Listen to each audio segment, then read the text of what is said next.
We're parents, teachers, and educators, and like you, we're passionate about restoring our culture for Christ. This is Veritas Vox, the voice of classical Christian education. Hello again, I'm Marlon Detweiler with Veritas Vox, the voice of classical Christian education. Today we have someone with us who is an insider. We don't want you to not know that. She'll tell you what that means, but welcome, Summer Weaver. Thank you. It's good to be here. As we start, why don't you tell us a little bit about your personal circumstances, where you live, family, those kinds of things. Sure. I live in Mount Shasta, California. I'm married to a wonderful man. His name is Todd. He is a dentist, and we have two fantastic sons, Ethan, who is turning 20, and Seth, who is turning 17 very soon. So they are both on their way out of high school, entering into the next phase of their lives. But yeah. Very good. Well, one of the things that you might be thinking is you're soon going to be empty nesters, and that may change things and that sort of thing. I'm not sure I've figured out what empty nesting is yet. It seems like somebody's always back in the nest for some reason. I hope so. I hope that's the case. I want them to come back. Absolutely. Absolutely. Good. How did you become connected with us, with Veritas? We were called to begin our homeschooling journey when my oldest son was entering into third grade. And I thought, oh, this will be easy. I have an educational background. It will be great. Well, that was not the case. The first year was very difficult. I was overwhelmed with the amount of curriculum out there, and I found myself changing curriculums throughout the year and just was never really settled. And that next year I was introduced to classical education and Veritas, and as I started doing my research, I was amazed at how classical education was rooted in history. It was so content rich, and of course I appreciated the fact that it was had a strong emphasis on language and literacy and was teaching students how to think and learn on their own. And so we began taking some a la carte classes at Veritas and just fell in love. A weight was dropped from my shoulders. And then about 8 years ago, I had the opportunity to become part of the staff, and I have not looked back. I love the school. I love the curriculum. I knew you'd been teaching for a long time, but I didn't realize it was 8 years. That's about the midpoint, slightly short of. I think we're in our 19th year, we're registering for the 19th year. Okay. So you've been teaching 8 years. What have you taught for us? I've taught grammar and writing, literature, linguistics, geography North. I think that is the realm of what I've taught. And you are the department head for us for our grammar school, grammar and writing, as I understand it. Correct, for the grammar school English department, yes. For those that are listening, it's not that I'm not aware. I'm actually just trying to make sure we get it on the record. And so thank you for humoring me, Summer. So in teaching grammar and writing in grammar school, I don't remember. Do you teach the upper grades primarily? When I say upper grammar school, the 5th, 6th, or do you teach the 3rd and 4th as well, or even 2nd? So the last several years, I've been teaching the 3rd and 4th grade. I have taught 5th grade in the past, but I have found my love in the 3rd and 4th grade classes, and I've just sort of stuck with them. Yeah, that's always, people don't realize sweet spots for teachers with regard to curriculum and with regard to age of students. I shouldn't say curriculum, but rather subjects, disciplines. How is it you think you're best connected to a 3rd and 4th grader? I love that they are so open to learning and that their minds are just little sponges and they're so excited about it. And so their excitement leans over to me and I get excited about it. And I love seeing them hit those milestones and the accomplishments. And I think that's why I have just found that this age group suits me so well. Yeah. Each range of kids, it's not just one grade, but each range of kids has a kind of a different approach that motivates them. And when the teacher and the student fit together like that, it makes a big difference. And one of the things that I know our headmaster, Dr. Cannon, is always sensitive to in terms of making sure we have a really best fit working. And it sounds to me like you have found your niche there. I have. I love to be silly with the kids and work hard with the kids. Good. Now, curricularly, it's interesting, and there are a whole lot of questions related to it. So let's kind of tackle them one at a time. How did you become familiar with Shurley Grammar and with the Institutes for Excellence in Writing, or as we tend to call it because it saves energy, IEW? So how did you become familiar with Shurley, and then how did you become familiar with IEW?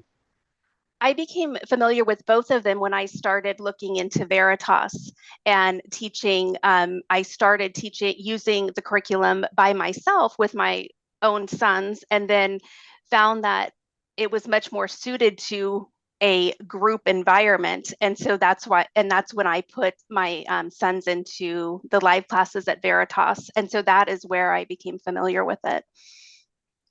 When you became familiar, you have a background in grammar and writing, correct? I have an English major, and I actually, when I taught at the brick and mortar, I was teaching seniors in high school. So I went from one spectrum to the next. Very, very different emphasis. There you're dealing with higher levels of composition and things like that. Here we're just getting started on sentences, well, not sentences, but paragraphs and storytelling and that sort of thing. Talk to us about Shurley Grammar. What is it you like about it? What is it that you don't care for as much? I love Shurley Grammar and how it's designed to help students master the parts of speech and sentence structure. It's wonderful. The jingles that students memorize to help learn the parts of speech just suit that age. And they go through learning how to classify sentences using the question answer flow. And so those things have really stood out to me. They really provide a solid foundation in grammar. Honestly, the only thing that I might say that I don't like about Shurley Grammar is how the books are set up. But after a family learns how the books are set up, and I take time going over that in my classes, then they sort of become familiar with the curriculum and fall in love with it as well. You know, you really make a good point, though. As we publish curriculum, we are very careful to believe that substance matters most, but form matters a lot, and so does design. If it doesn't have a form that we can easily learn and follow, and if it doesn't have a design that's attractive, sometimes the content never gets realized. Yes, and it's hard for a parent going into that the first time on their own to try to figure that out. Yeah, that's great. In its uniqueness of the jingles and how things are learned, how would you say that compares then to other, I hate to call it this way, but maybe it's easier, maybe more traditional approaches to learning grammar? Shurley does a wonderful job in mastery of skills.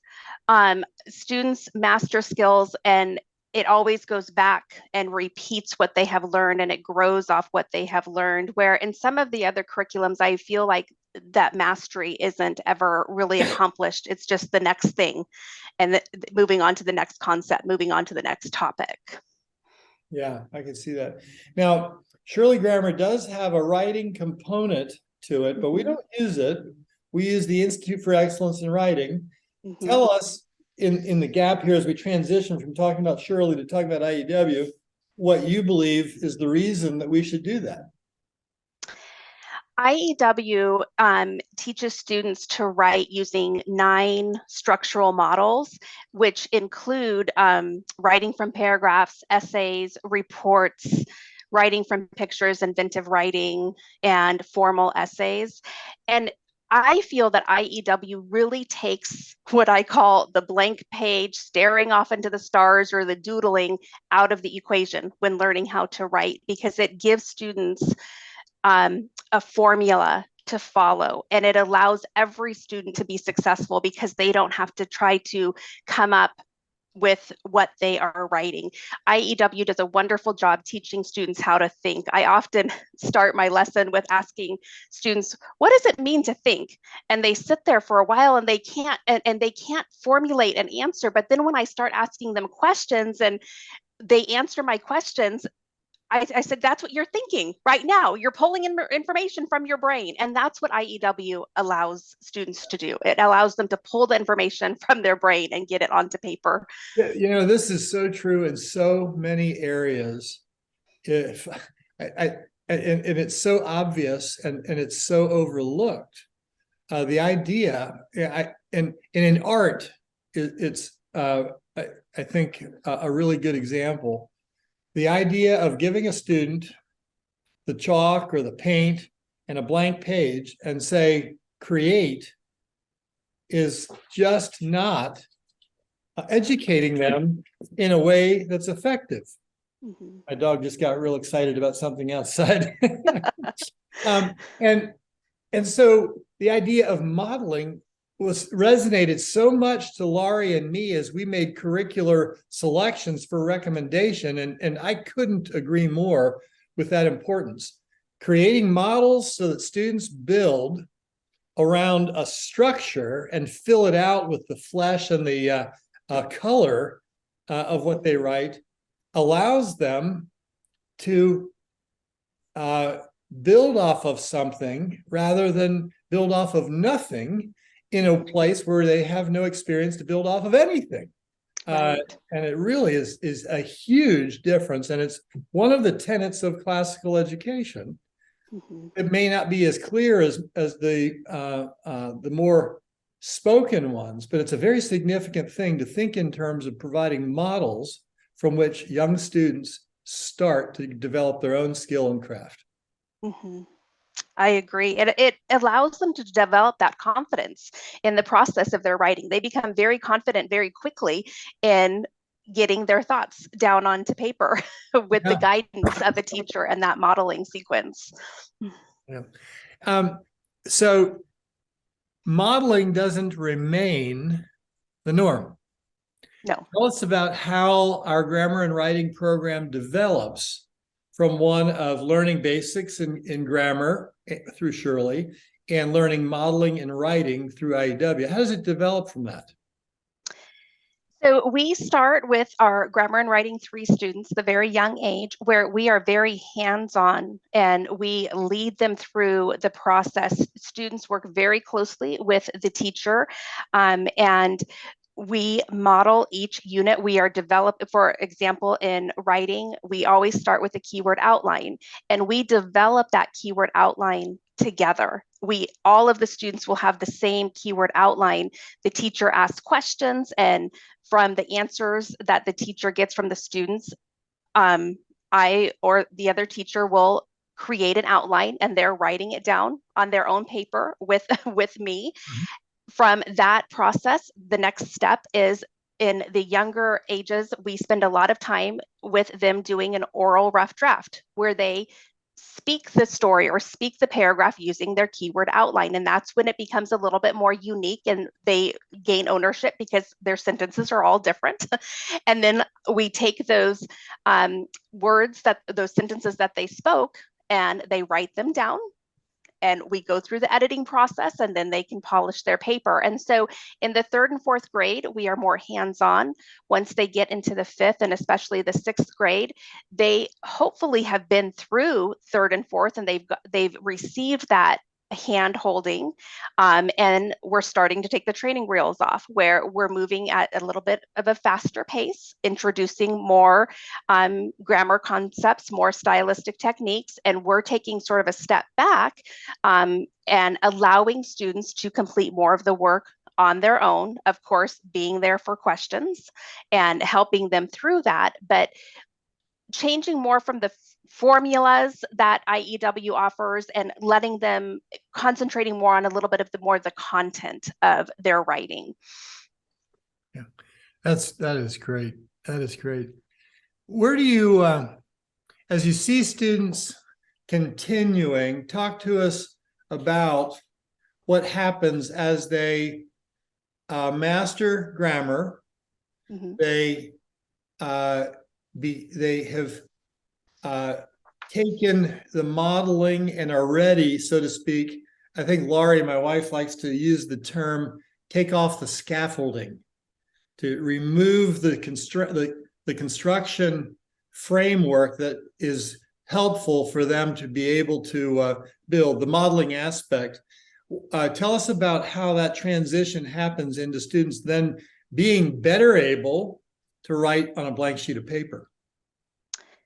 Students who have come through the 4 levels of the grammar school, when they are done with grammar Wait, and let writing, me just stop you for just a second. Sure. You're well aware of something that I want to make sure the audience understands, and that is we only offer live online classes for 3rd through 12th grade. They don't start before 3rd grade because students are a little too young to operate on their own with a computer and a teacher and everything else.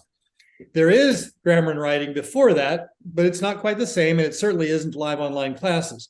And so when you say 4 levels, you're referring to 3rd through 6th grade for those limitations. I'm sorry to interrupt. Right. I didn't want to. Thank you. Yeah, no, thank you for that clarification. After students have completed grammar and writing 3 through 6, they have a solid writing toolbox where they can take what they have learned into any of their classes, into composition. If they need a little bit more reinforcement into grammar and writing transition or the omnibus courses, and feel very confident that they no longer need that extra help from a teacher because they have developed those skills.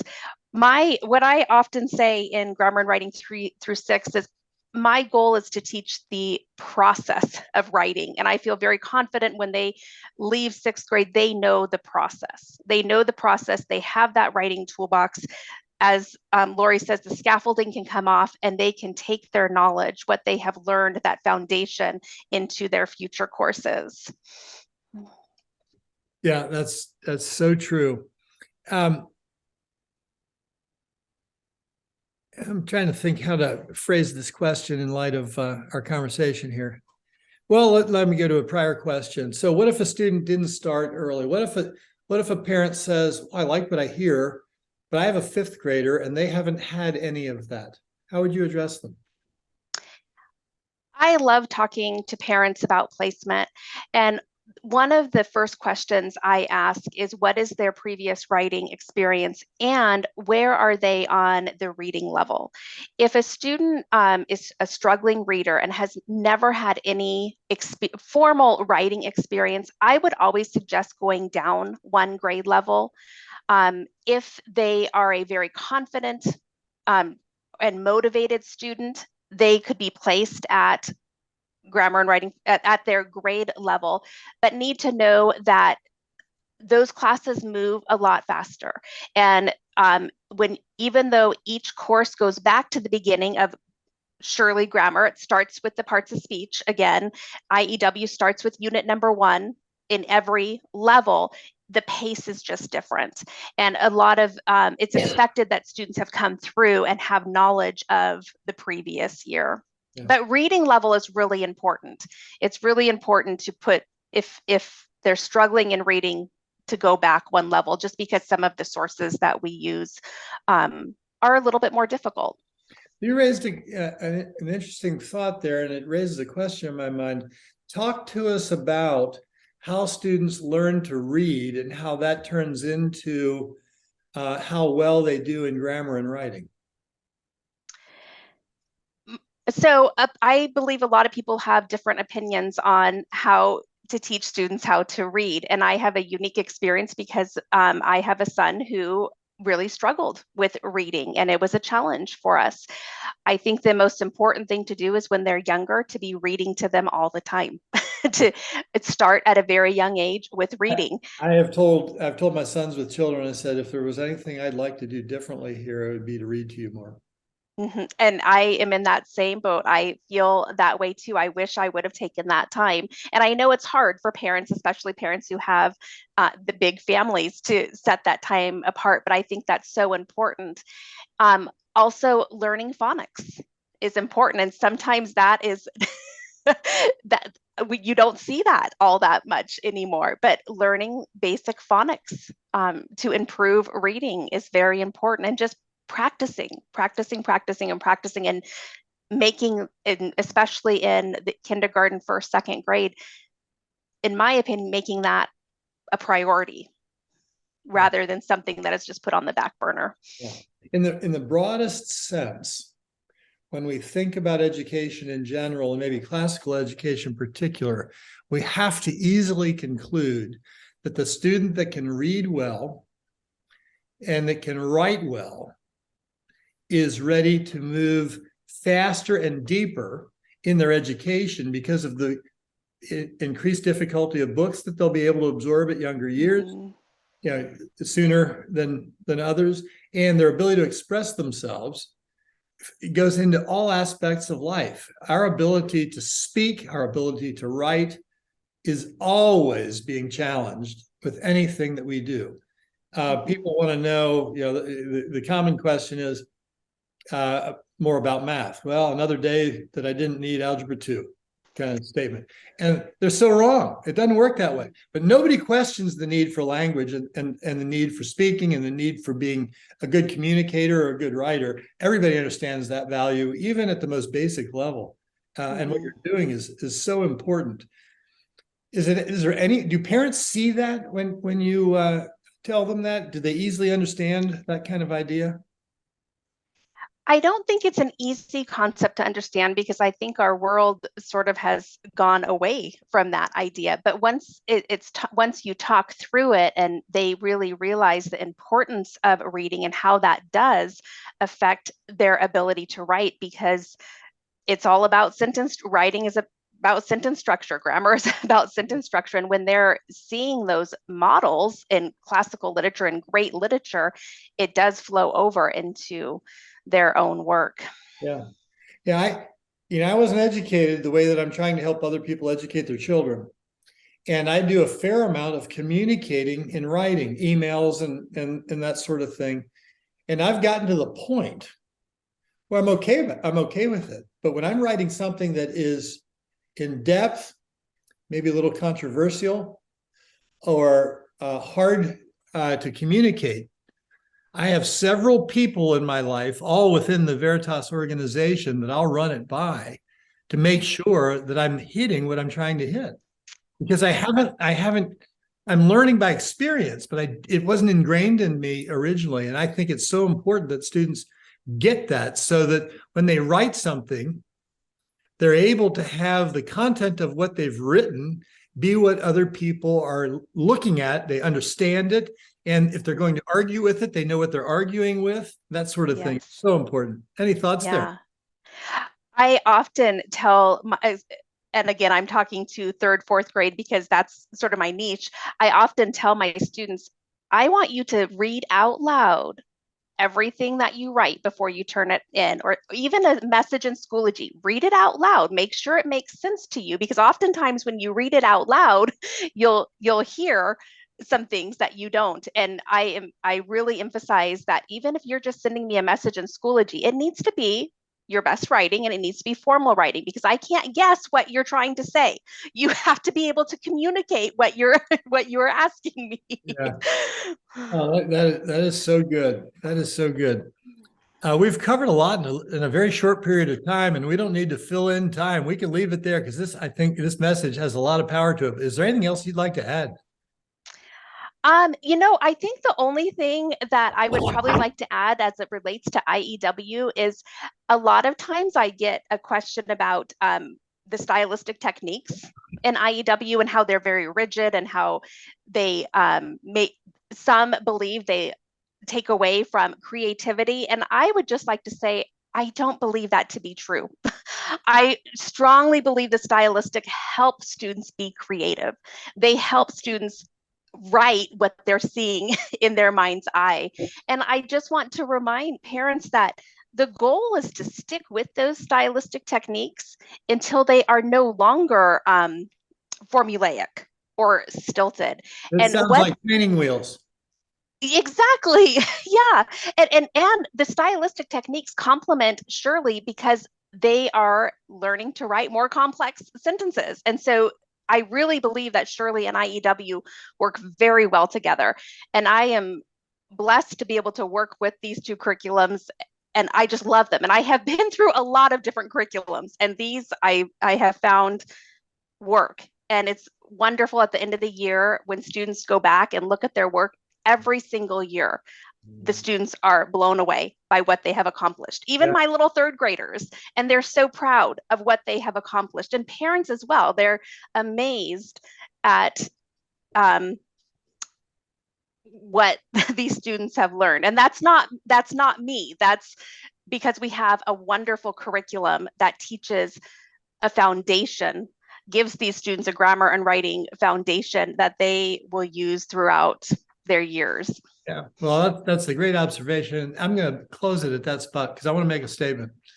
We do have a great curriculum, and we have a great pedagogical model, and what we follow that is how we make curricular choices. That is classical Christian education and teaching as children grow, and using the trivium as a way of knowing what's appropriate when. But the one thing I know about education is that teachers are the most important part of education. They're more important than curriculum. They're more important than pedagogy. I don't remember either of those from any of my education, but I remember the great teachers. And you are one of them, and we're very thankful to have you. Thank you so much. I'm blessed to be here. Folks, this has been Summer Weaver. I don't know why she was named after a season. That's another story. But this is Veritas Vox, the voice of classical Christian education. Thanks for being with us.